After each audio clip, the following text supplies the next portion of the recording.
ഈ ആഷിഖായിരുന്നു കൊണ്ടൂർ ഉസ്താദ്. എത്ര ഇഷ്കിന്റെ കവിതകൾ. പച്ചക്കുബ്ബ നോക്കിക്കൊണ്ട് ഞാൻ മദീനത്ത് റസൂലുള്ളാഹിന്റെ മുമ്പിൽ നിന്ന് കൊണ്ടൂർ ഉസ്താദിനോട് ദ്വാരക്കാൻ വേണ്ടി പറഞ്ഞു. ആ ടീമിൽ അതിന്റെ മുഖം തന്നെ മാറി. എന്നെ റസൂലുള്ളാഹി തങ്ങളുടെ ഖുബ്ബയിലേക്ക് കൈ ചൂണ്ടിക്കൊണ്ട് ഒരു ബേജാറിന്റെ ശൈലിയിൽ, എന്താ നീ ചെയ്യുന്നത്? റസൂലുള്ളാഹിന്റെ മുമ്പിൽ നിന്ന് എന്നോട് ദ്വാരക്കാൻ പറയേ, കയ്യുമുത്ത് ചെയ്യരുത്, അത് ചെയ്യരുത്, അള്ളാഹുവിന്റെ റസൂൽ മുമ്പ് അത് ചെയ്യരുത് എന്നാണ് എന്നോട് സൂചിപ്പിച്ചത്. ഭയങ്കര ആശിഖായിരുന്നു. ആ പച്ചക്കുബയിലേക്കൊക്കെ നോക്കിക്കൊണ്ട് ചൊല്ലിയ കവിതകൾ. ഒരു ദിവസം മദീന റൂമെന്ന് ഞാൻ ഇങ്ങോട്ട് പള്ളിയിലേക്ക് വരാം. അപ്പണ്ട് ഒരു സംഘം നീങ്ങുന്നു. അവർ നീങ്ങുന്നത് അറിയുന്നില്ല, അത്രയും മെല്ലെ മെല്ലെ മെല്ലെയാണ് പോകുന്നത്. ഭാരത്ര ബഹുമാനത്തിൽ എത്ര അകലെന്നാണ് ഈ ബഹുമാനം കാണിക്കുന്നത്. ഒപ്പമുള്ള ഹാജിമാര് മെല്ലെ മെല്ലെ നീങ്ങുന്നത് അറിയുന്നില്ല. ഞാൻ അങ്ങ് ദൂരന്നു നടന്ന് എൻ്റെ സാധാരണ നടന്നിട്ട് അവരെടുത്തേക്ക് എത്തുമ്പോൾ അവർ അല്പം നീങ്ങിയിട്ടുള്ളൂ. അപ്പോൾ നോക്കുമ്പോൾ യാസീൻ ഗ്രൂപ്പ് മുന്നിലേക്ക് എന്ന് ഞാൻ കൊണ്ടൂർ ഉസ്താദായിരിക്കും മുന്നിലുണ്ടാകുക. അതാണ് ആ നടത്തം. അങ്ങനെ അത്രയും ബഹുമാനമാണ്. മദീന ഭൂമിയെ തന്നെ ബഹുമാനമാണ്. അള്ളാഹുവിന്റെ റസൂലിനോട് ബന്ധപ്പെട്ട സാധനങ്ങളെ ബഹുമാനിച്ചിട്ട് അതിനും പറമ്പില്ല സഹോദരന്മാരെ. എങ്ങനെയും ബഹുമാനിക്കാം.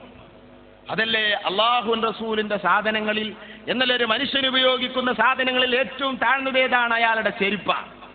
ആ ചെരുപ്പല്ലേ തലയിൽ പേറി നടക്കുന്നത് നമ്മുടെ നേതാക്കന്മാർ. എ പി ഉസ്താദിന്റെ തൊപ്പിയെടുത്ത് നോക്ക്, ആ ചെരുപ്പിന്റെ ചിത്രം കാണാം. ഉള്ളാൾ തങ്ങൾ പാപ്പാന്റെ തൊപ്പിയെടുത്ത് നോക്ക്, ആ ചെരുപ്പിന്റെ ചിത്രം കാണാം. അങ്ങനെ തന്നെ സാലിഹ്യങ്ങളൊക്കെ. ബഹുമാനത്തിന് അതിരും പരമ്പുമില്ല. എങ്ങനെ ബഹുമാനിക്കണം? എങ്ങനെയും ബഹുമാനിക്കാവുന്നതാണ്. സുജൂദ് ചെയ്യല് ഹറാമാണ്, അതും കാഫിറാവൊന്നുമില്ല. തുൽമിയിൽ പറഞ്ഞിട്ടുണ്ട്, സുജൂദ് ബഅലിൽ ജഹല, അറിവില്ലാത്തവർ ചിലർ വലിയ മഹാന്മാരുടെ മുമ്പിൽ സുജൂദ് ചെയ്യും. അത് ഹറാമാണ്, അത് പാടില്ല, ഹറാമാണ്, കുറ്റകരമാണ്. എങ്ങനെയും ബഹുമാനിക്കാം. ചുംബനവും അതുപോലെ തന്നെ എത്രയോ മഖബറകളിലൊക്കെ ചുംബിക്കുന്നത് കാണുമ്പോൾ ചില സുന്നികളെ അങ്ങനെ ചെയ്യരുത് അറിയും. മഖബറ ചുംബിക്കുന്നതിന് ഒരു തകരാറുമില്ല. മന്ദൂബുൻ ഇൻദ റംലി, ഇസ്മുദ്ദീനയിൽ കാണാം, അത് സുന്നത്തായ കർമ്മമാണ്. ഇമാം റംലി തങ്ങൾ അത് പറഞ്ഞിരിക്കുന്നു. മഹാന്മാരെ ഖബർ ചുംബിക്കുന്നത്, ഖബർ മുകളിലിട്ട പുടകൾ ചുംബിക്കുന്നത് ഒക്കെ നല്ലതാണ്. അതിരിക്കട്ടെ, ബഹുമാനപ്പെട്ട കൊണ്ടൂർ ഉസ്താദ് ഒരു ആശിഖായിരുന്നു. ഞാൻ ഉസ്താദിനോട് ചോദിച്ചു, റസൂലുള്ളാഹി സ്വല്ലല്ലാഹു അലൈഹി വസല്ലം തങ്ങൾ നിങ്ങളെ റൗലയിലേക്ക് വിളിച്ചിരുന്നോ? ഒരു സദസ്സെന്നാ ഞാൻ ചോദിച്ചത്. അപ്പൊ അറബിയിൽ എന്നോട് മറുപടി പറഞ്ഞു, അതേ വിളിച്ചിട്ടുണ്ട്. ആ സദസ്സിലേക്ക് ഞാൻ മദീനത്ത് ചെന്നാൽ തിക്കും തിരക്കും കൂടി ഇനി നബിന്റെ അടുത്തേക്ക് വരൂല എന്ന് ഞാൻ തീരുമാനം നബിനോട് തന്നെ പറഞ്ഞതാ. അവിടെ പോയാൽ തിക്കില്ലാതെ അവിടെ കയറാൻ കഴിയില്ല റൗദയിലൊന്നും. അപ്പൊ അങ്ങനെ പറഞ്ഞതാ. നബി സല്ലല്ലാഹു അലൈഹി വസല്ലമ തങ്ങളോട് ആ കരാറിലാണ് ഞാൻ നാട്ടിൽ പോന്നീന്. പിറ്റത്തെ ഹജ്ജിന് പോയപ്പോ തിരക്കുള്ള സ്ഥലത്ത് നിന്ന് ഞാൻ അങ്ങോട്ട് മാറി ബാബുസലാമിലൂടെ ഞാൻ റൗദയിലേക്ക് പോകാനുള്ള താല്പര്യത്തിൽ ഇങ്ങനെ നോക്കി നിൽക്കുക. പക്ഷേ തിക്കുണ്ടായതുകൊണ്ട് വരൂല പറഞ്ഞല്ലേ.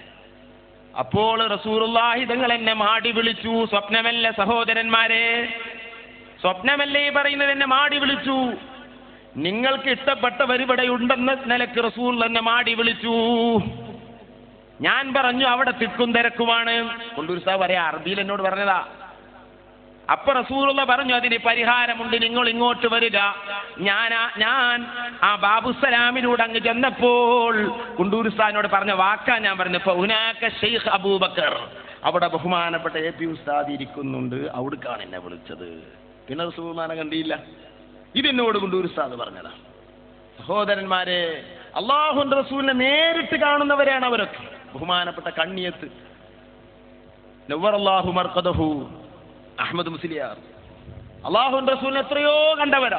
അപ്പൊ നബീനെ കാണാനുള്ള പൂതി നമ്മൾ മഹാന്മാരോട് പറയല്ലേ, എനിക്കൊന്ന് ദ്വാരക്കണം, അതും നല്ലതാ. മഹാന്മാര് പറഞ്ഞാൽ നമുക്ക് റസൂലുള്ളാഹിനെ കാണാൻ കഴിയും. ഖസീനത്തുൽ അസ്റാർ എന്ന കിതാബിൽ പറയുന്നു, ആയിഷ ബീവി റളിയല്ലാഹു അൻഹ എനിക്ക് കണ്ടമാനം ഫാത്തിഹ ഓതിയാലേ, കണക്കല്ലാതെ ഫാത്തിഹ ഓതിയിട്ട് റസൂലുള്ളാഹിനെ കാണാൻ കഴിഞ്ഞവർ.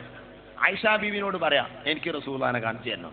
ആയിഷ ബീവി റസൂലുള്ളാഹിനോട് പറഞ്ഞാൽ ഒരിക്കലും റസൂലുള്ളാഹി വരാതിരിക്കില്ല. ഇങ്ങനൊക്കെ ട്രിക്കുകൾ അയിമത്ത് എഴുതി വെച്ചിട്ടുണ്ട്. അങ്ങനെ കണ്ട എത്രയോ ആളുകളുണ്ട്.